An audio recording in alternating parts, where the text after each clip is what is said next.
Target ng Department of Health Cagayan Valley na mabukunahan ang mahigit 310,000 na bata laban sa tigtas at rubella sa nalalapit na Measles Rubella Supplemental Immunization Activity sa June 2026. Saklaw nito ang mga batang may edad 6 na buwan hanggang 59 na buwan ayon sa Department of Health Cagayan Valley. Sinabi rin ng ahensya na nasa 57% na ang kahandaan ng rehiyon base sa assessment kabilang ang microplanning, training ng vaccinator at sapat na supply ng bakuna at tiniyak na maabot ang full readiness bago magsimula ang immunization drive. Samantala ayon kay Jermaine Farah Cepeda Ligayo, Nurse Manager ng National Immunization Program, layon ng programa na bigyan ng proteksyon ang lahat ng kwalipikadong bata at maiwasan ang posibleng outbreak ng sakit sa rehiyon. Hinimok rin nito ang mga magulang na gamitin ang libreng bakuna at bantayan ang kalusugan ng kanilang anak. Pinalalahanan rin niya ang mga magulang na dalhin agad sa health center ang bata kung makaranas ng lagnat, ubo, sipon, pamumulan ng mata o pantal upang maagapan ang sakit.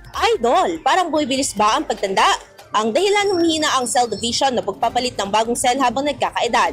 Natutuyo ang balat dahil sa paghina ng elasticity. Para mapigilan ito, mag-DTX 500 na. May antioxidants at vitamins, polyphenols at flavonoids na pumipigil sa collagen degradation. Sikreto sa pagiging young looking mo para maging healthy, mag-DTX 500 palagi. Para sa IFM News, ako si Idol Sena Maria Akdang. Idol! IFM News.